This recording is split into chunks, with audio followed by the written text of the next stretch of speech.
Gear reviews, talking about this Quick Seal Wound Care Spray Powder. It's similar to a Quick Clot type system, although Quick Clot is brand name, so not quite that. So a while back, I was doing balisong tricks, and I accidentally did a rollover of this finger, and I had it spin in my hand as I was doing it, and I was being careless, and so it rolled over with the blade towards my finger. I stopped it, and then rolled it back, and it cut a chip out of my finger right here. You can still see the scar right now. Oh boy, did that ever bleed. I could not get that thing to stop bleeding so that I could bandage it properly until I used this. I picked this up because it seemed like an interesting idea, and it was relatively cheap. It was some number that might be in comments. I don't know. Look on Amazon. And I was actually quite surprised at how well this worked. It's similar in principle to a styptic, although it is not a styptic. It's a, or at least it doesn't say styptic anywhere on the packaging.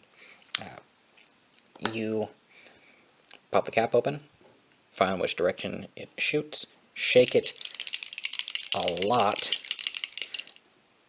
hold it back from your wound about 6 inches, and then spray it evenly. Works on cuts and abrasions anywhere where clotting needs help. What it does is it's not aerosol, it's just under pressure. It coats your wound in a fine powder and assists the clotting process by giving it almost like a scaffolding to form a clot around.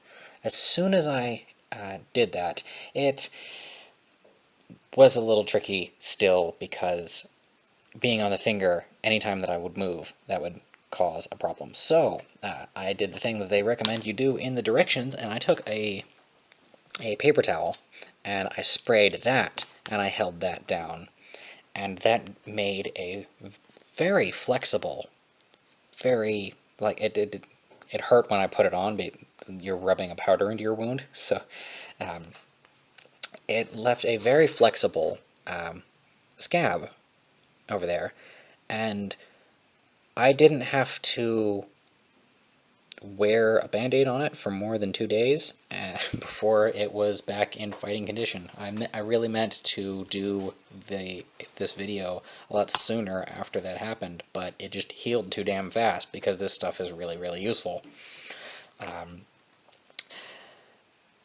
I will say that you're probably going to want to wash out whatever wound first, because it will form a clot over that wound pretty quickly, and you don't want to seal whatever is in there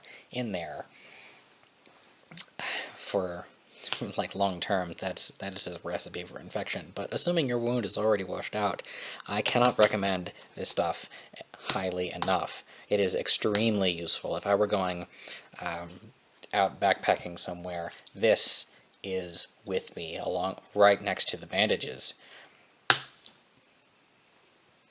I wouldn't call it necessarily indispensable, but it is a monumental help.